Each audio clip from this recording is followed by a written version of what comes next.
Okay, we're gonna walk through two different subjects today.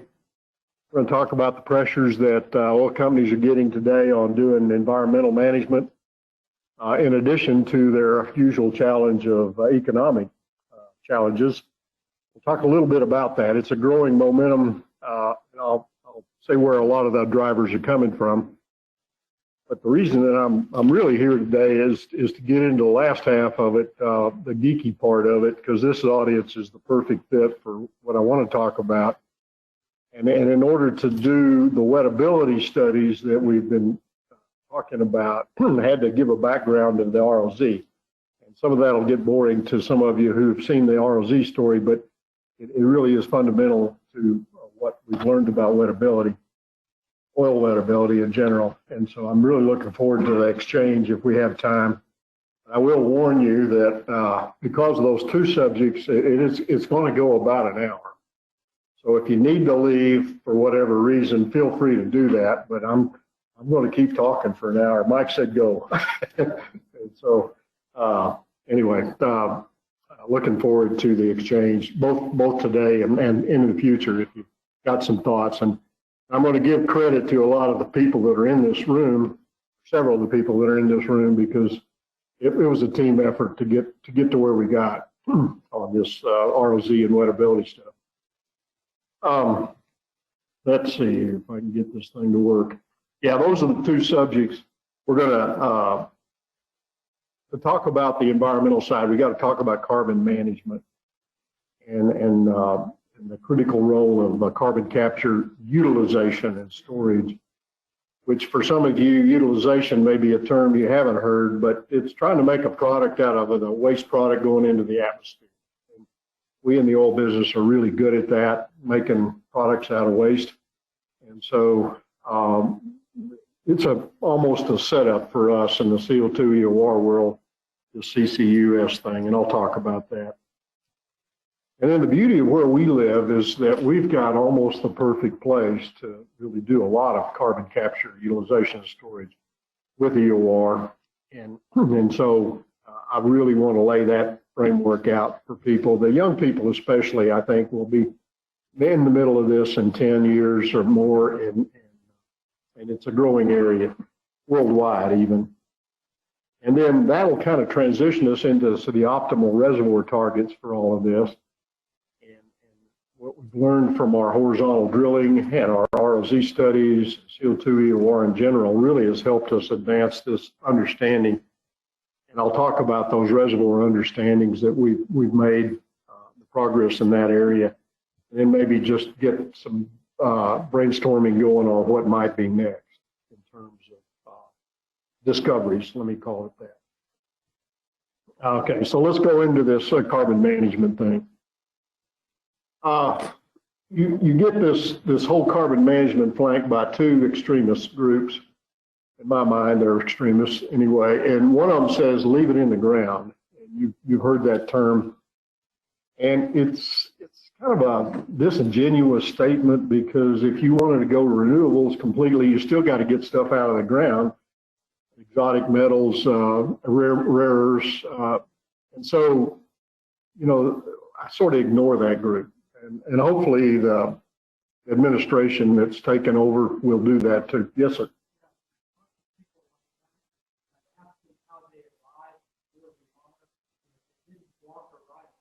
Yeah.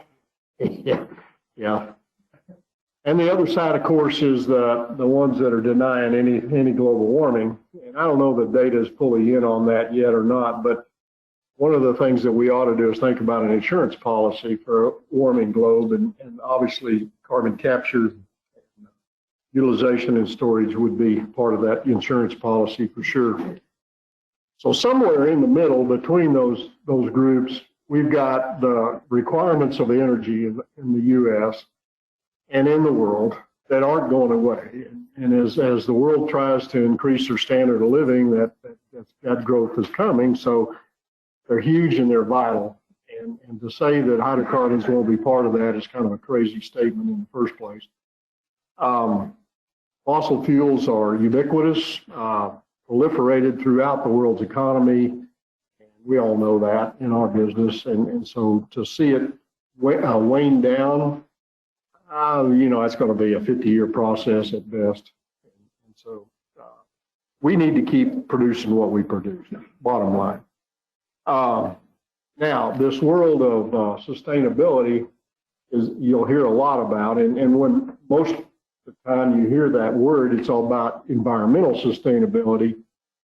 But we also have the requirement, West Texas is classic, that we got to keep it economically sustained too. So there's a balance. And we'll talk a bit about that in future slides here. And this is a classic example of it with the National Petroleum Council, who just published this. I got my copy last week. And basically they go through this whole world of economic and environmental sustainability, and CO2 EOR was a big part of that. It wasn't all of it by any stretch, but it was a big part of it. And this was done by Oxy, kind of led the charge this year. This was it's about a year and a half old now. It takes a long time to get anything published, I guess, but it finally is out. And so there's a whole series of these. This is a 3-volume thing I got, and it was a very, very extensive effort trying to document why the oil business is necessary and why environmental sustainability is necessary as well. So those are the two challenges, economic and environmental sustainability. And so you'll hear the term energy transition. And in my opinion, of course, that's a long-term effort. And it really won't wean off of hydrocarbons by any stretch. But you've seen what's happened to coal, and so we don't want that to happen to our oil business. And so I think the industry is trying to get out in front and talk about environmental sustainability along with their profit making that they need to have for their stakeholders. So this is a statement by Vicki Hollab. Many of you will remember her. She was out in Midland for almost a decade, I think, with Oxy back in the early, 1990 time frame. Attended our conference a few times. That's where I got to know her. And she's under a lot of pressure right now because of the Anadarko purchase and the debt, but she's out here leading this net zero plan that they've got, and at Oxy. And of course, they're selling CO2 EOR is a big ticket item for that. You've seen their plant that they want to build that takes the air and takes the CO2 out of the atmospheric air. Sounds thermodynamically inappropriate, but nonetheless, they're going to do it. And I've gotten a lot of press over that, and I think it's probably helped their stock situation. But nonetheless, they're leading the charge in the U.S. BP and Shell and some of the other European companies are also busy on this whole act. And it's a movement for sure. It's probably appropriate to talk a little bit about where all this comes from in the policy world. And it really goes back to the Clean Air Act back in the 70s when the Congress passed the Clean Air Act and really wanted to put national air quality standards in place throughout the U.S. And they did it with that Clean Air Act. And it was predominantly targeted at some of the big emission violators and really forced coal plants to clean up their act a bit, and other industries as well. SOx and NOx and particulates were the big targets in those early years. They did it through this new source performance standards, NSPS, and then they were calling them air pollutants, which they were. But then along about 2007, Supreme Court actually threw CO2 into that category of a pollutant. And so now all of a sudden we've got to deal with CO2 as though it were NOx or SOx or particulate going into the atmosphere. And that ended up creating a whole series of EPA rulings and legislation or administrative documents on controlling CO2. And fortunately, we were sort of exempted for that for the longest time. But it's exceedingly coming aware in Washington that we're going to have to watch this really closely now. And then it also went into the water, which allowed EPA and their water side to pass some regulations about injection. And CO2 injection would be one that could be big volumes. And so they created a new class of injection wells called Class 6, which is CO2 related, and it's waste injection of CO2. Well, fortunately, we got Class 2, where we can inject CO2 as a commodity and make oil with it or whatever. And so we're probably charging ahead on Class 2 UIC rules. And the state has primacy, most states have primacy on Class 2 wells. And so we can do those permits pretty quickly and start take care of, if we capture the CO2 from an atmospheric emission spot, we can put it in the ground and make oil with it or treat it as a commodity. Class 6 would be a waste injection category. And so there's 2 states that have applied and got primacy for Class 6, North Dakota and Wyoming. Texas hasn't applied. Louisiana is applying, and it probably shortened the time frame for a permit, but we had a speaker at our conference in December from Kansas talking about his effort to try to get a Class 6 permit in Kansas on a project they wanted to do, and he gave up after 3 years. So it tells you a little bit about that timeline. And it's not getting better faster, but I was talking to North Dakota. I know the head of their industrial commission up there, and he said we might be able to shorten it to 1.5 years to get a permit to do Class 6 injection. So he's not really excited about Class 6 either, even though they have primacy. Okay, when the Supreme Court came down with that classification of CO2 as a pollutant, it created a lot of this domino effect of controlling CO2 emissions. And I want to emphasize that if you're Class 6, you're a waste product. Class 2, you're a commodity product. And we're used to commodities in our business, and we've got CO2 coming from the ground at McElmo and Bravo Dome and Sheep Mountain, and that's a commodity coming out of the ground. It's a commodity going into the ground, and it's stored. And it's stored with the CO2 EOR process. So we're just moving it from one source, underground source, to another source. It doesn't qualify for anything that might be an incentive for capturing CO2 from the surface. So again, the Class 2 and Class 6 are commodity versus waste injection is the way to think about it. And the U is utilization, so that's the way to get that in a commodity sense. Where are these drivers coming from? Emission reduction. I got a buddy that always tells me follow the money. And so you got to look where the money's coming from and what's their motives. And it turns out that one of the largest of the funding sources for pension money investment, a whole series of sources of funds for potential stakeholder investment comes from this company here at BlackRock. I just picked them out as one of them. And so where do they sit in this whole world? Well, it turns out that they published corporate sustainability documents on their website and gotten a lot of press over it. And they're basically saying that they're not going to fund hydrocarbon industries, you can imagine. And so I don't know how far that'll go, because everything in the world has got hydrocarbon as a part of it almost. And so, but it's got a lot of attention because now these pension funds and the like may not be stakeholders in your corporation. And so companies like Oxy and Shell and BP, that they live on this stakeholder investment. And so they're really worried about where this is going. BlackRock's a classic example of that. I won't say much more about that, but if you look on their website, you'll see this splattered all over it. Environmental sustainability. And they consider CO2 to be a big objective, reducing those emissions. And so they want to see from Oxy, they want to see net zero, those words net zero. in economic and environmental sustainability.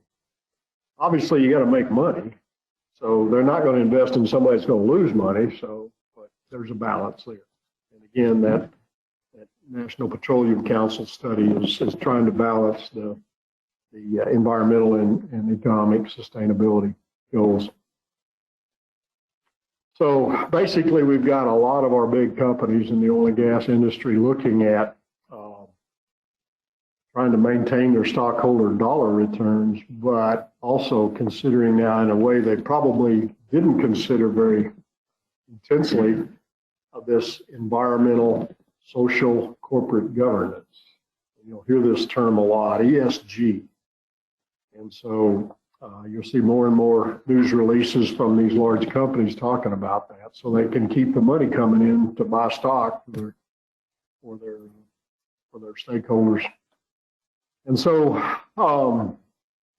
I think our oil industry has been really good at corporate social responsibility. That's the other acronym you'll hear a lot about, CSR.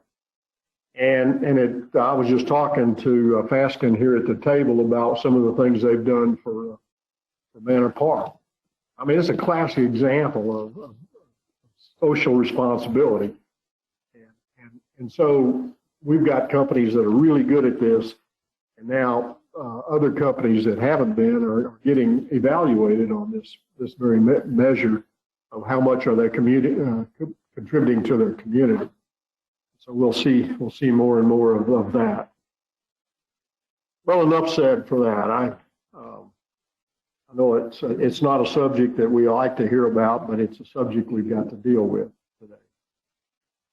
So let's talk a minute about CCUS and how it fits into that whole world.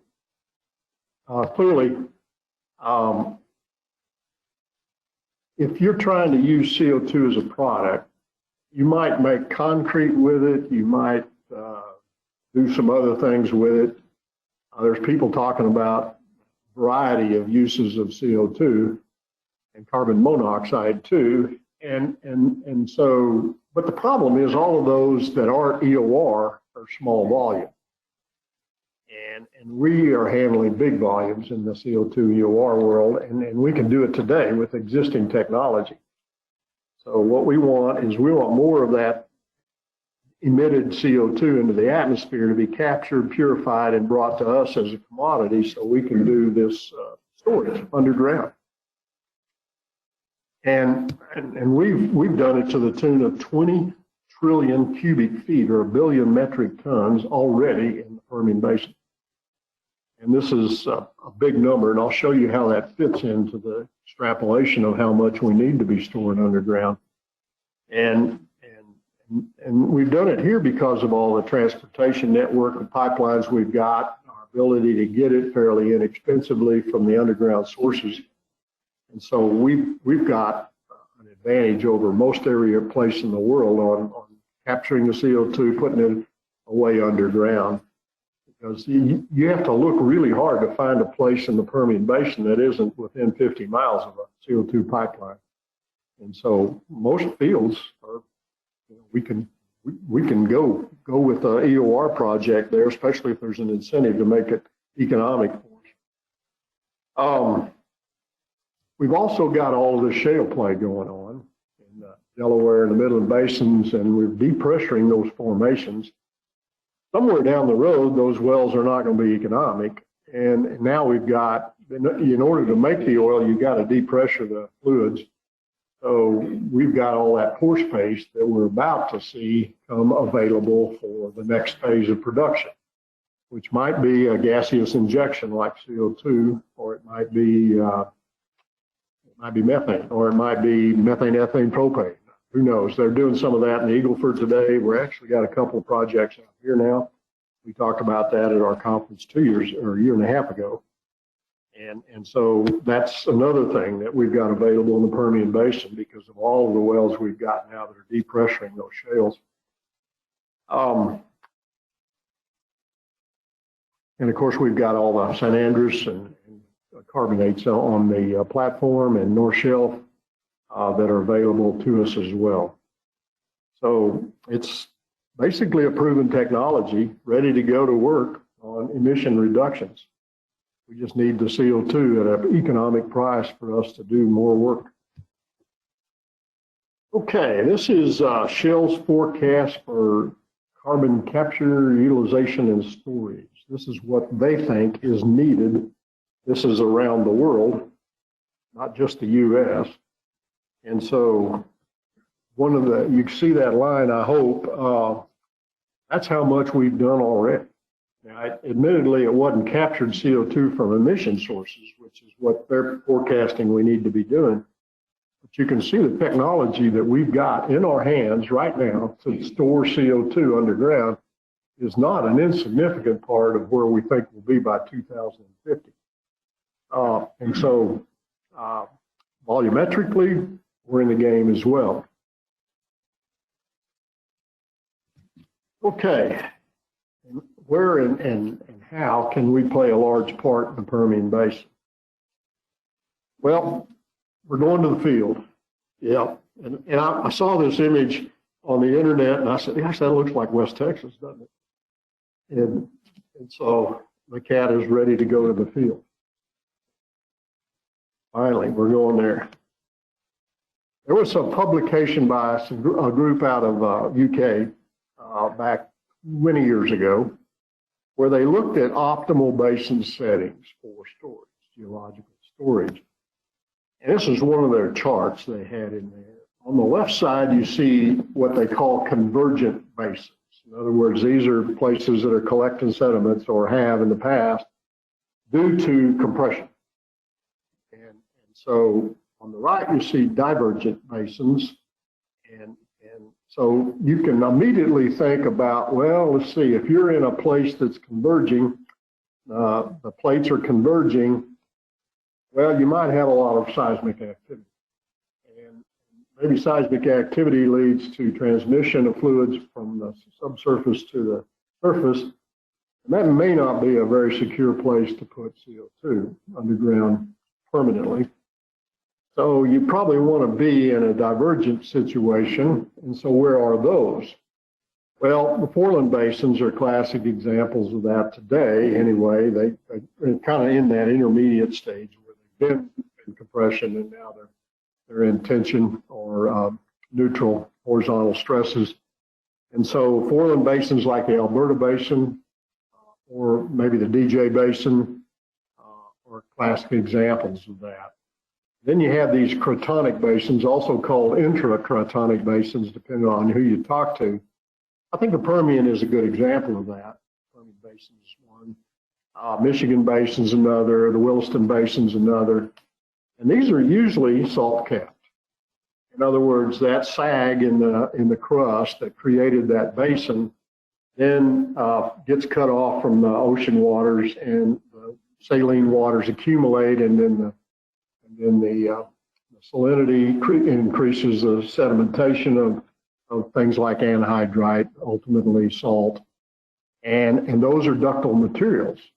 And so now you have a cap that's pretty resistant to being ripped apart.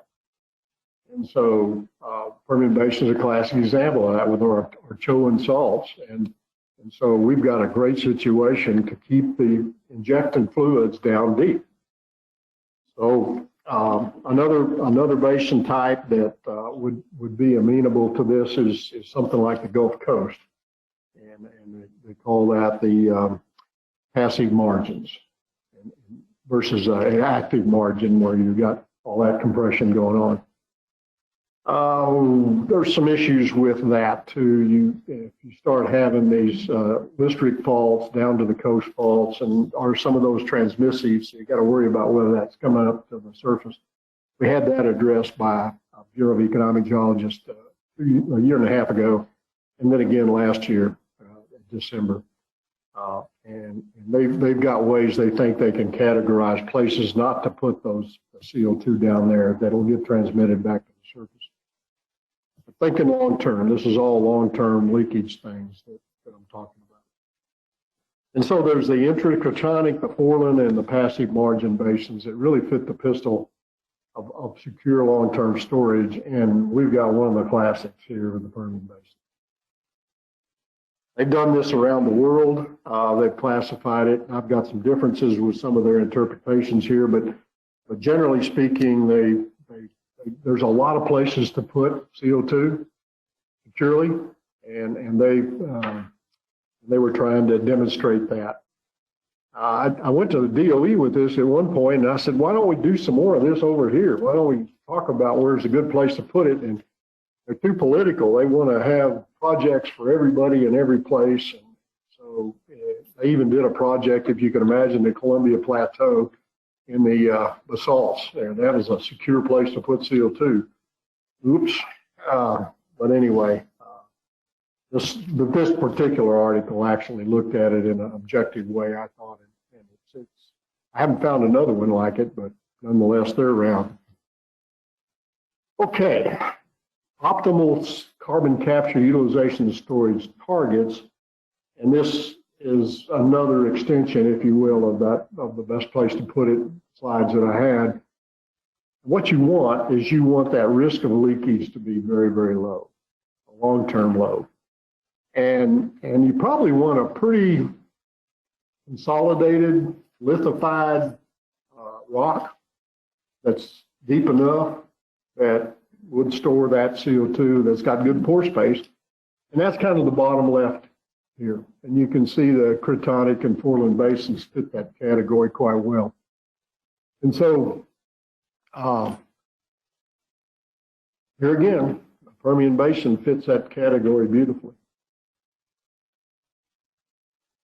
And this is some of the verbalized criteria that you want. Adequate depth. CO2, you probably know, is one of those unique materials where it's a gas at the surface. It's a gas to about 1,000, 1,200, 1,500 psi. And then it changes phase. It goes into what we like to call dense phase. It goes from a viscosity of gas and a density of a gas to a density of a liquid. And you want to put it down where it's, compacted and it doesn't take up as much pore space. You want it deep. You want it 1,000 meters deep or so to get it into that dense phase. But by the way, viscosity is still like a gas. And so if you picked a material that you'd like to pipeline, you would pick a high density liquid and a low viscosity liquid. Guess what? That's exactly what we do. We move it fast, or we move a big mass of it. And so, again, technology is already there for doing this in a big way. We had to teach some physicists in the academic community that was the case. It was kind of strange. They were talking about all the pore space that CO2 would take up, thinking about it as a gas. You want a good confining set of seals above it. Again, salt's one of the best. Minimally faulted, fractured, and folded. Well, you can't ever get away from fractures and faults and folds, but you want to go to an area that's got minimal examples of that. And parts of the Permian Basin do, for sure. But you also want to have a lateral continuity of the formation. So if you don't have to, you can minimize the number of wells you have to inject with. So you need some lateral continuity. And so they call it harmonious sedimentary sequences, but I call it laterally continuous. But you want that as well. And then you really do want to go into a place where you've got an adequate control, whether it's geophysics, whether it's subsurface drilling. And boy, do we fit that pistol. Man, we have really got a lot of data on our basin. And most of the wells are not that old. So you got to balance the potential leakage of a well with understanding the geology. So we've got a lot of data absorbed over the last 50, 70 years of data that we've got in our bailiwick telling us what the geology is. We really do know it pretty well. So Permian's a good fit on that too. Okay, here we go with what I'm really excited to talk to this audience about. This is what we think we've learned in the last decade or two about the reservoirs out here. A bunch of this comes from the horizontals. as you know, we've made economic things we never thought would become economic with the shales and lateral wells. And the drilling rates, the completion techniques that have been innovated are phenomenal. And so that's part of the data set that we've got new at our fingertips to analyze on the reservoir. And then the CO2 stuff we started with and trying to figure out what's below the oil water contact and why couldn't we produce those zones below the oil water contact just like we produce the water flooded main pay zones. That was part of it. And then the horizontal revolution actually got into the carbonates as well with plays that are going on up in the North Shelf now. And so the ROZ became a study area for us because we had to understand the properties of the oil and the rock below the oil water contact. And there's 18 of those projects now that have been extended sometimes as much as 300 feet below the producing oil water contact. And I'll get into that here in a second of the science and technology we've learned while doing that. And most of that comes from the San Andres. And there are some other formations with ROZs. We can talk about that if we have time at the Q&A. But this was all motivated. The ROZ work was all motivated by CO2 and EOR interest. And then they drilled some horizontals up in Lee County and Yoakum County that said, whoa, wait a minute, it's got another economic application in terms of horizontal depression. You've seen this, and I won't bore you with this very long, but this hypothetical trap on the top left is what we've used to kind of explain three types of ROZs. One is we have a whole, we get the entrapment process occurred. I call that the first stage of tectonics. And we've now generated oil underground. We've moved it into a trap. And then maybe the basin has another episode of tectonics, and let's say it tilts, the whole basin tilts. The Arabian and Persian Gulf are noted for that. And so there's this wedge of invaded, formerly oil entrapped rock that the water's moved up in and created a wedge of ROZ. And they've actually done some work over there in the Gawar, underneath the Gawar field in Saudi Arabia on the ROZ there. And so that's one, that's type one. Now, in the process of moving oil from the source beds to a trap, it's a pressure increasing phenomenon. And so you can understand that there might be situations in the earth where you actually exceed the sealing capacity or the capillary entry pressure of the seal. And so you could actually entrap oil at a certain pressure. And then as you exceed that pressure, you lose some oil. And there's numerous examples of that. Some in the Permian Basin. Bob and I, gentlemen and I, have been aware of several examples of that. And then they may reseal because now you're creating a flow that'll create a asphaltic or tarry seal in that leaky pathway. And so you need to now have had water invade up into what was formerly oil entrapment. A classic example of that is in Australia, that in the Cooper Basin, and a company's exploiting that over there, the ROZs beneath their main pay zones in the Cooper Basin. And so that's type 2, breach seal we call it.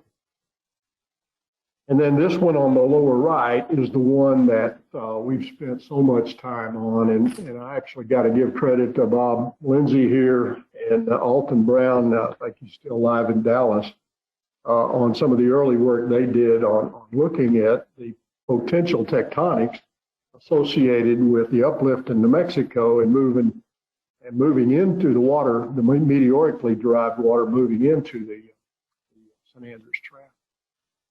And so, boy, did that kick it off. I think I remember that cross section that Bob and the two Bobs were on either end of it. It was about as long as 2 tables here. And that sort of started our thinking process on this type 3 lateral sweep concept. And that one is the one that we see in the San Andres. It's pretty common. Ben Nazar over here came to me a few years ago and said, well, we've got one of those in Oklahoma in the Hunting Formation. And so boy, it triggered a whole bunch of thinking about what goes on in that part of the world as well. Anyway, we've got the lower left basin-wide tilt type 1. We've got the breach seal type 2 in the top right, and then this laterally swept ROZ in bottom right here. I'll expand on that one a little bit, and try to define that residual oil zone term. There's a little complexity associated with that term because a lot of people have used it for a residual oil zone after a man's water flow. And in truth, that's what we've done with a lot of main pay zones is we've swept a good bit of that mobile oil out and left residual oil behind. And so that term can be applied to man's water flood or maybe Mother Nature's water flood. And I like the term because it really does connote immobile oil, residual oil, immobile oil to move the mobile fluids out. And in natural ROZs, we had to have 2 stages of tectonic. And maybe there's more than that, but certainly we had to have 2. We had to have that original entrapment stage, and then we had to have something happen. Maybe it was that tilted basin, or maybe it was a breach seal, or maybe it was a lateral asymmetric uplift on one side of the basin like we've had it in the New Mexico side of our basin. So, and how that water invaded the trap is kind of the key. You know, did it invade vertically upward, or did it invade laterally? Type 1 and 2 is mostly a vertical process. One pore volume of invasion, if you will. Whereas in the lateral sweep, you might have very, very many multiple pore volumes that have swept through there. And so that one has that flow field. And it's a more permanent flow field. It's not a short-lived one. And so you can see some things that might happen to our fluids in our rock based on that continuous invasion of water. And that's really kind of the key is what a lot of our discoveries have to do with below the oil water contact in an existing field. This one very much could have a green field. In other words, all of that oil that was in that trap in a certain area was swept out, so we could have an area without a main pay zone on top. And many of you have drilled, I know Bob Landreth drilled a bunch of these where you had a little shingle on top perhaps, and you had this massive show below it. And sometimes it fooled us enough to try to complete down there where it was an ROZ, all the oil was immobile. And so in the San Andres, it's just renowned for that. Clear Fork the same way in many places. And so what we've got is a situation here where we know we've got greenfield ROZs in the Permian Basin. If we've got greenfield ROZs, maybe the area that we can flood, maybe the area we can horizontally drill, maybe the area we can store CO2 in is enormous. Now we've got a theory for why we've got big pore space available to us to produce oil and to store CO2. All right, let's walk through some of these learnings. I won't dwell on this one, but just the advances that we've had in drilling and completion for these horizontal wells. And the longest time I resisted understanding this well, because heck, we always flood with vertical wells, right? Study horizontals until we started drilling horizontally in the ROZ, and I said, oops, I better catch up. So I did, I tried, and I just was dumbfounded how much innovation has occurred. It's just phenomenal. And it's still going on. And so we're really trying to figure out how to optimize our production from these laterals, but we're also looking sometimes at what is telling us about reservoir variability as we drill through these zones. So really wonderful additions to our understanding the basin and its reservoirs. We're also finding vertical transmissive faults that are more common than we ever thought when we were doing vertical wells. When you think about it, geometry of a vertical well intersecting a near vertical fracture is pretty low statistics on whether you're going to find one of those. Well, that's not true in these horizontals, and boy, have we found a few of them. They've screwed up some many wells. We've got a whole set of case histories we presented December before last on wells that got screwed up by vertical transmissive faults in these horizontal laterals. So the good news is we got that salt section, and so those lateral vertical transmissive faults don't necessarily go to the surface. They go to where the rocks are ductile, where they're very successfully capped. And even in the shales, you can argue that you've got plenty of ductile seals within the shales. And the Wolfcamp and the Sprayberry Classic for this. And so you don't have an oil-water contact for that whole Sprayberry section. No. You know, it's a whole series of isolation in these fractures that are sealed, you know, with shales or whatever. Okay. What we have figured out now, and I think David Vance is on the phone or on the GoToMeeting, and I'm going to give him a lot of credit in this one. We've started to identify some effects from the indigenous microbes that are in the ground. I'll dive into that in a bigger way here in a minute, but that has been eye-opening technology. They create a byproduct in the carbonates of H2S. We all know as H2S is pretty prevalent in the Permian Basin, and this is where it comes from. It comes from this microbial behavior. And they typically will go inactive once the H2S concentration reaches about a 200 parts per million level in the water. And so their effects were sort of not understood or not even looked at because of that in the main pay zone, because of the static nature of the oil accumulation there. Once we got into the ROZ, we've got this flow field, and now we got dissemination of the H2S, and they just went bananas. They were at a picnic table. ROZs are common in a lot of places in the world. When you think about the three types and the tectonic, multiple stages of tectonics, the way I think about it is, have you ever seen a basin that hadn't had the second, third, or fourth stage of tectonics? And the closest one I've come up with is the Michigan Basin. And there's parts of the Michigan Basin that's not true too, but generally speaking, it was a very static, subsiding basin.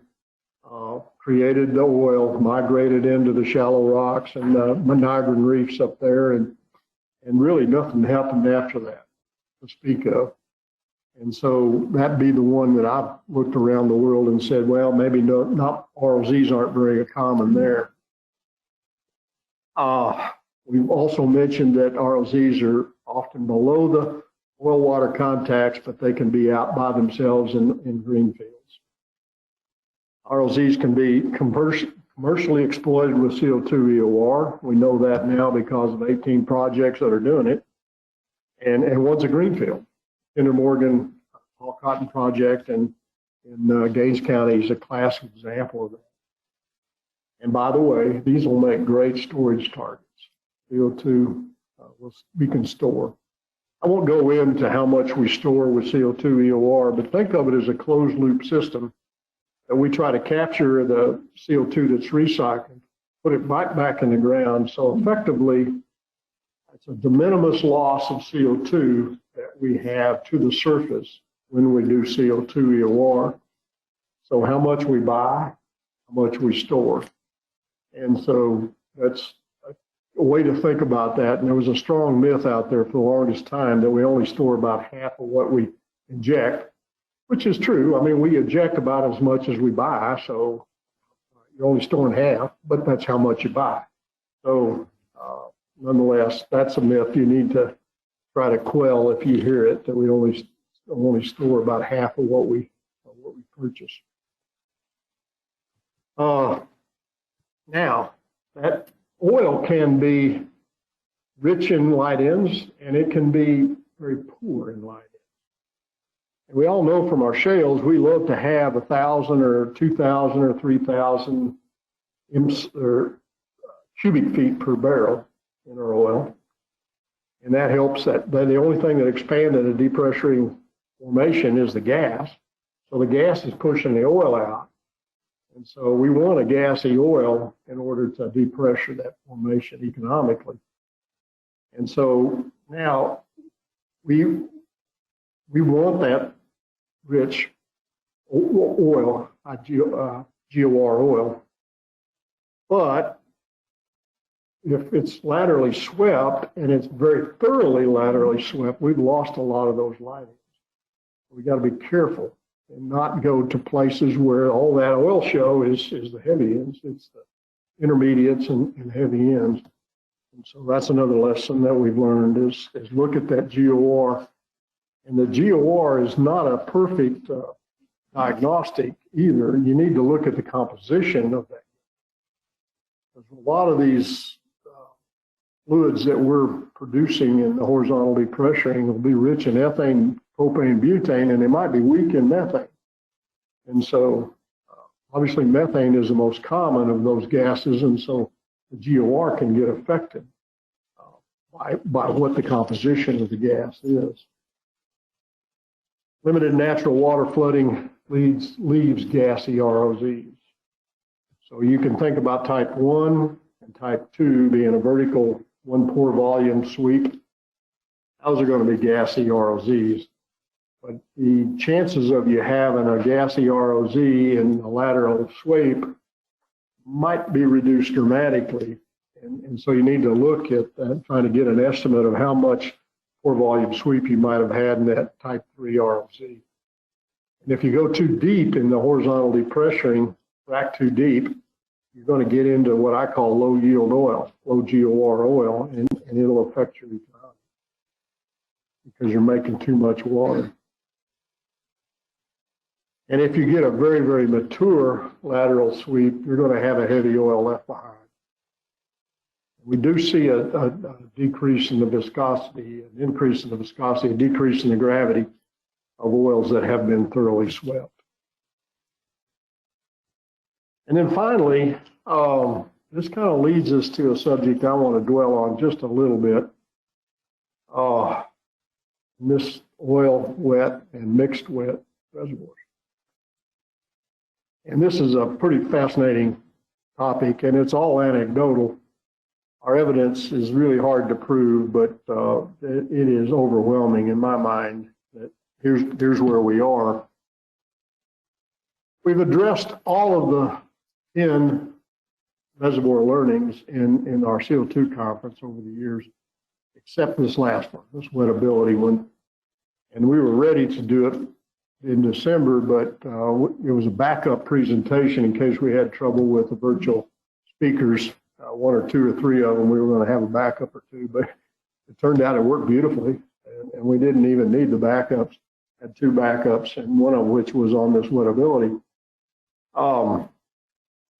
Again, the ROS research led to a lot of that presentations we've made over the years in the ROZ and CO2 EOR ROZs. And some of these now are applied to these horizontals in the North Shelf and that play up there. Western Yoakum is sort of the classic area for this right now. And we're making, I think there's 700 wells now, horizontals in the San Andres up there. And they're scattered. There's like 8 counties now that have these horizontal wells in the San Andres. And we're making about 60,000 barrels a day from that play. If you were in a state other than Texas or a basin other than the Permian Basin, that would be a big deal. But it isn't here. It's in the shadow of a big shale play, obviously. Many of these findings are showing that they have applications in the horizontal well revolution too. Many relate directly to geological storage. Start to bridge that gap here in a minute, and can relate to greenhouse gas emission reductions. Okay, now we're going to get chemical geeky on you. This is our buddy David Vance. Don't unmute yourself, David, but I'm going to give you a lot of credit here. And he was cleaning up spills environmentally, not only here in the Permian. He's located in Midland. He's with Arcadis, and so he had to really. They were doing a lot of this with microbes, introduced microbes and indigenous microbes that are already there in the soils, and he started speaking out at some of our meetings at Raw's group, we called ourselves, and he started speaking out, and pretty soon we started putting a story together based upon his experience. And all right, you're a microbe in the ground, and how do you make a living? How do you proliferate? Well, you take a little energy off electron transfers, and it's kind of a weird concept, but hey, we've got these things all over. We got them in our belly, right? Anaerobic bacteria in our belly. Well, they survive by moving electrons. Carbon and sulfur are two of the most common ones they love to play with. In this case, we're moving 8 electrons around. We're taking the sulfur that's in the sulfates, and we're taking the carbon that's in the hydrocarbon, and we're creating a anion of carbonate, and then H2S is a byproduct. I'm going to take this into minerals here in a minute, the same formula into minerals. But the key on this one is that this is how the microbes work. They're moving electrons around. There's this thing called electropositive and electronegative atoms, and these are two of the most active, carbon and sulfur. That source sulfate is reduced and released as H2S, and that's what sours our oil and gas in the Permian Basin. And then, why haven't we figured this out before? Well, because these microbes go inactive when their byproduct accumulates to 200 parts per million or better. What happens is the microbes just basically go to sleep. They're no longer inactive. When a static flow field, that's the case, like a main pay zone. So we really never saw the full extension of their processes in the main pay zone. We did see sour oil and gas, but that was all we saw. And so we didn't really, fundamentally as an industry, we didn't focus on these microbes as being the big contributors they can be. But if we have that flow field, like in the ROZ type 3, or maybe like in a transmissive fracture, now we're going to see more sour generation. We're going to see more effects. And so that's what we keyed in on early on.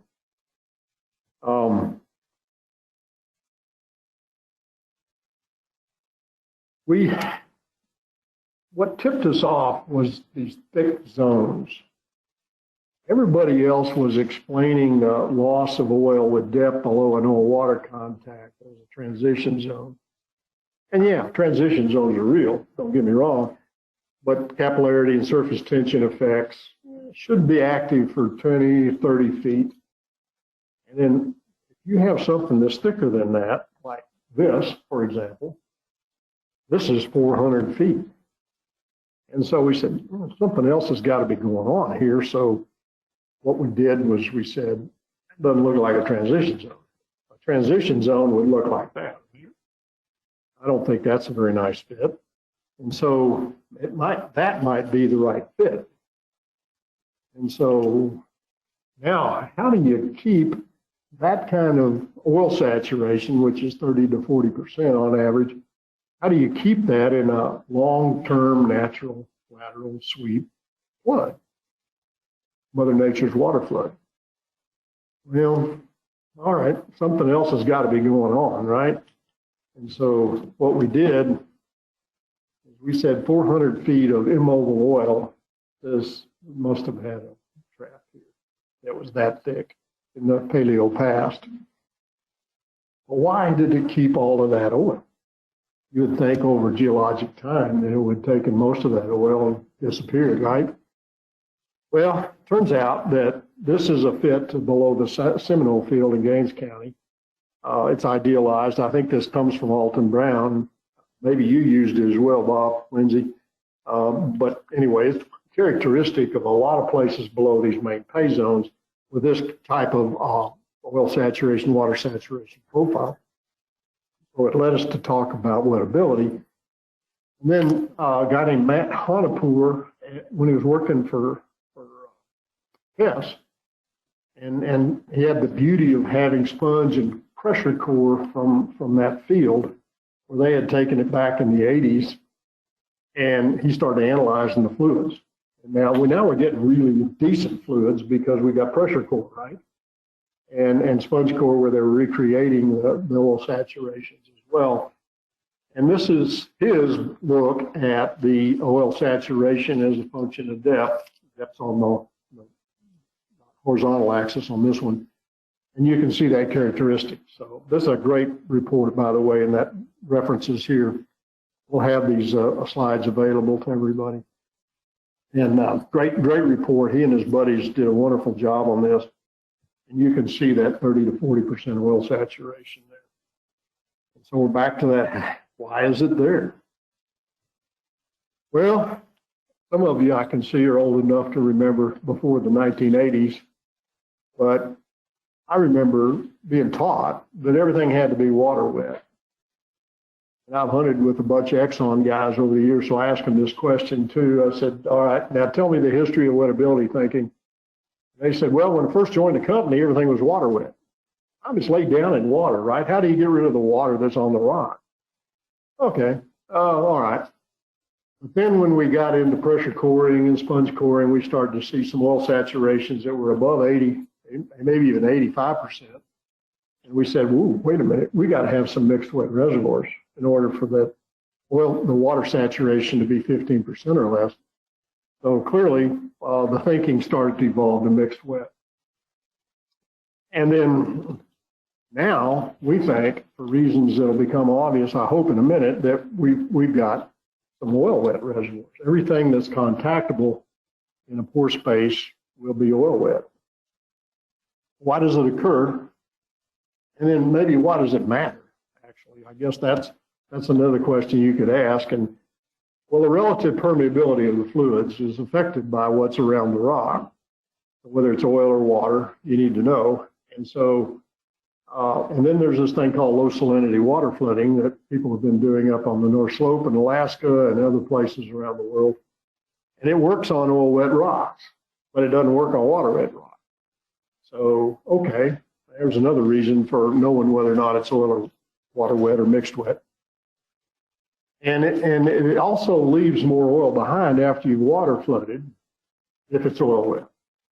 So we got a bigger target, so we've got more opportunity to make more oil. So that's a big deal. And then you can change that water wettability. If it's oil wet, you can change it to water wet with some chemistry. And so people that in the chemical flooding world have utilized that. So there's 4 reasons all by themselves why we need to understand wettability. And so it's hard to measure wettability from conventional core. I mean, you've gone down, you put a drill bit on the rock, you've started to put pressure on the rock, you've washed away a lot of that residual oil just by the pressures associated with the drill bit. You bring it to the surface, if there was any gas in it, you might have lost some of that oil wet that was on the rock just due to the gas expansion. So, I mean, there's a whole bunch of reasons why we're not really good at knowing what our wettability is in the rocks. And we've created all kinds of arm waving in the laboratory on how we reconstruct those samples to make them oil wet or mixed wet. We just didn't have any science for why it was oil wet or mixed wet. And so the science was really holding us back. About 15 years ago, this Donaldson and his cohort alum wrote this book on wettability. And Ben is actually the one that tipped me off to this. I've been looking for wettability stuff for a long time. And I went through this book in some detail, and there's really not much science in there either. Mostly engineering. What do you do with wettability and the like? And this age-old baffling question, if all sediments are deposited in water, how can it get mixed wet or oil wet? So maybe it's as simple as, are we creating new solid surfaces? So, okay, if we're creating a new surface and it's got a preference to oil over water, hey, now we can see why it might be a mixed wet or oil wet reservoir. So what creates a new surface? Well, let's start with late stage dolomization. And this, of course, is our Sananders. We're going to add calcium into the formula now, and we're going to create limestone from anhydrite, if you can imagine. Calcium sulfate goes to calcium carbonate because of this electron exchange thing that's going on, where the sulfur is now put into H2S. Well, there's magnesium in the water. This is laterally swept, so there's magnesium from magnesium salts that are in the Sananders or the Ocho and above it. And so now we've got a source of magnesium, so we've created dolomite by this biogenic process. And so if you know enough about crystal lattices, if you're creating calcium carbonate out of calcium sulfate, then creating dolomite out of calcium carbonate, you've now packed in those atoms tighter and you created porosity. 2, sometimes 3% additional porosity just due to that crystal lattice density difference between them. So it's no small matter that we make all our oil out of Sananders out of dolomites, right? And so this is part of the process. New surfaces of dolomite that have an affinity for oil over water, so we've now got oil wet or mixed wet reservoirs. We've soured the oil and gas, and the new dolomite surfaces have that attraction, advantageous attraction to oil. This wouldn't occur were it not an oil invaded zone. We have to have that carbon. The carbon's got to be there. So that's the beauty of this whole process, is that we now know where this new surface was and how this new surface was created. And this is just a graphical depiction. I got a lot of pushback from a Stanford engineer on this thing, but I'm ignoring him for the moment. And anyway, this is a water wet situation on the left and a oil wet situation on the right. And I maybe amplified the oil wet a little bit, but again, that flow field was critical. And you can see that it's changed the whole wettability sequence. And that oil was critical. We had to have that oil in the process. Carbon. We talked about why we hadn't seen this before in the static flow fields. Okay, we know that if we've got an entrapment process, the original tectonic entrapment process moves oil into a water-saturated reservoir. Well, that's a transient flow field, right? So now we can explain mixed wet reservoirs in the main pay zone because of this process as well. So it's kind of a one pore volume process there versus, say, our type 3 ROZ, which might be multiple pore volumes. So the wettability in an ROZ that's laterally swept might be fully oil wet, whereas in the main pay zone, it's likely to be a mixed wet situation. All of a sudden, we think we've got some science for explaining main pay zones that are mixed wet.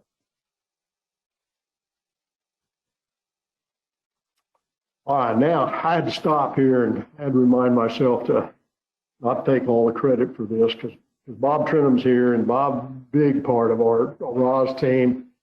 I mentioned Bob Lindsay, I mentioned Alton Brown, I mentioned David Vance, and actually Phil was part of our team, you know, in that RIPSI work. So you get a group together, and 1 + 1 is 3, you know, and so that's what really happened here. And I don't want you to think that this was my thinking alone, because it was really a combination of a whole bunch of minds working on a project and a problem. And it kind of leads me to, all right, what's next? Well, I guess the first thought is people have started to think there's mixed wet plastics, right? Well, we've been talking about carbonates. So what can go on in a mixed wet plastic reservoir? To figure that one out, well, there's the reservoirs around a number of basins that, in fact, we had one of them briefed December by the Illinois Geological Survey, and they've studied ROZs in the Illinois Basin.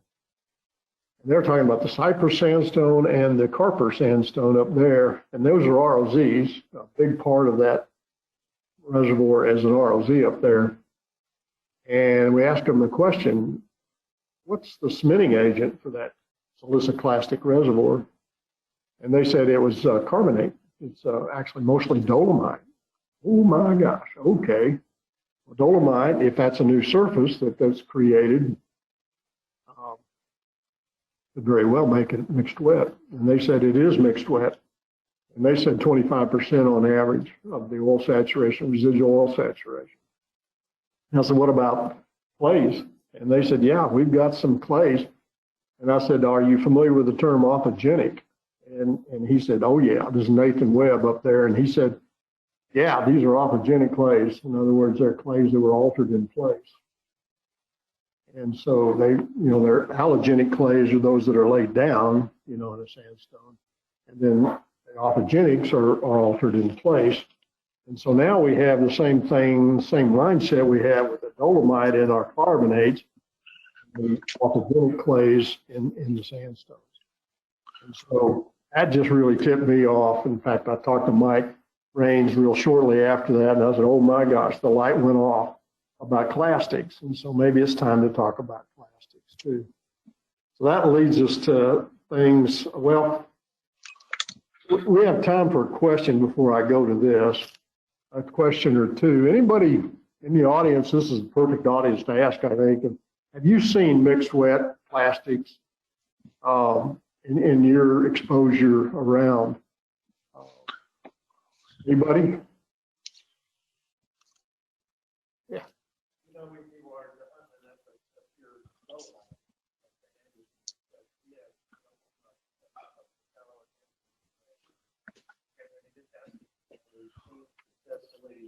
Produced even though they're high water temperatures.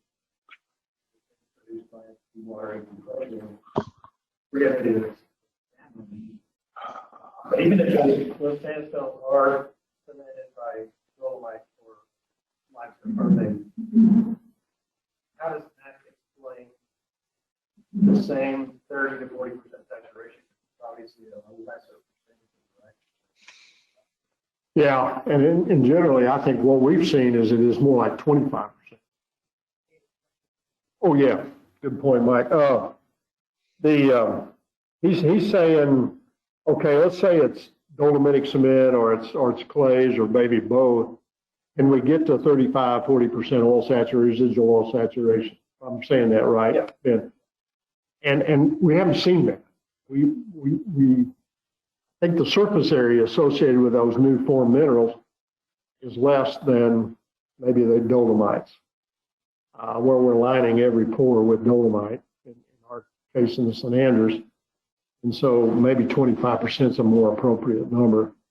Is that kind of where you are with the sandstones up there? Yeah, yeah. Yeah.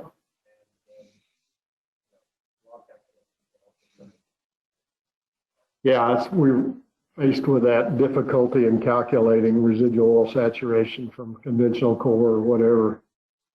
And so we can't afford, well, in fact, I don't even think there are pressure core tools around anymore, so you can't do that. Sponge core may be available, but that's the best you could get. Bob, did you have something?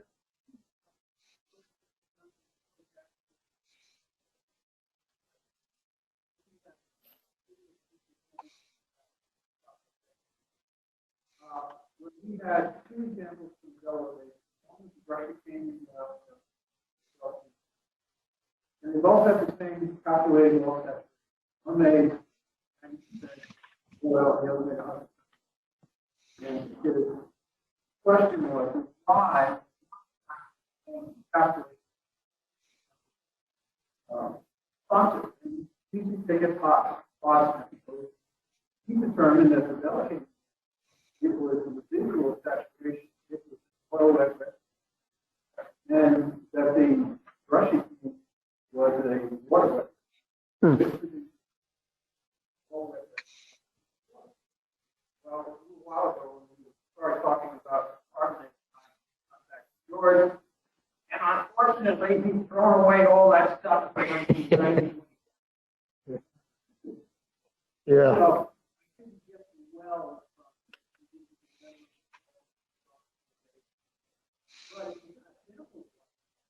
we've got high oil saturation calculated in the log, and water is probably looking at golden-sized sand reservoir in the Delaware Mountains. Any of you have examples of that that are frustrating you? Please tell me. You'd like to talk to me about them? Let me capsulize that real quick. I'm not going to do justice to it, Bob, but yeah, what Bob is talking about is mixed wet or full wet sandstones in the Delaware sands. And George Asquith's work that associated with that, and that's what he determined had to be the case. And I'll add to that. I know you know this because you've told me about it, but the tilt in the Delaware Basin would have to have readjusted oil water contacts in those sands, right? And so you very well could have, yeah. So the oil migrated out and the water migrated in, and hence confusing us with log analyses that we've done over the years. I would say too, one other thing I didn't mention in passing was that the type 3 ROZ, the laterally swept one, Archie calculations are fraught with error there, because you can imagine that if you've got a mature sweep area, that now your oil salinity or your water salinities have changed. And so you may actually see layered effects on the salinity of the water. And so RW, which is a big factor in that Archie's calculation, is varying with depth. And we've seen examples of that. I think we even have some data which is confidential from one of the fields where they actually did show the water salinity variation with depth and beneath an oil field. So, well, that's it. Let me just kind of wrap it up with some thoughts. The first four here have to do with the geeky stuff, and then the last two have to do with that CCUS subject. So I think it's a very appropriate time perhaps now to reassemble a ROS research group with a new set, expanded set of interested folks that would take this on to the next level. I think we're just on the fringes of things that can even change our industry, and maybe start to look at wettability data around the country, maybe the U.S. and the world, but start to relate that to main pay zones and ROZs. Take a deeper dive into this electronegative and positive properties of the orthogenic clay formation process. That's way out of my league. I don't even know how to even state how to do that, but nonetheless, it's got to be going on based on what we see. And then Bob's mentioned this Permian Basin and U.S. ROS Atlas, and maybe that's a step too. That'll be a moving document, no doubt about it. And then develop some detailed courses on storage and reservoir modeling. Aaron and I have been talking maybe about this at PPDC and maybe try to put that together for people that need to store CO2, offset some of their emission profile that they've got as a company. I hate to call it a liability, but it's sort of looking like that with the new administration. And then assist new companies on CCUS strategies. I just got a call this morning on one that needs to do something real bad. So these are ideas, and I welcome a lot more ideas that you might have out there on where this might go. This is the first airing of the wettability stuff, and I think that is at the core of a lot of this stuff, is trying to figure that out in a better way. And really, like I say, I don't think we had the science before now to really understand wettability. And it may not be the full answer. There may be other features of wettability that we're not addressing here, but I do think this is a key for the future. So here's some references that'll be part of the slides. Had some backup slides.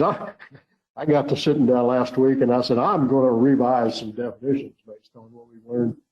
Orthogenesis and even diagenesis. And when you look at them, they're much too narrow based on what we know now. So I'll leave these with you too.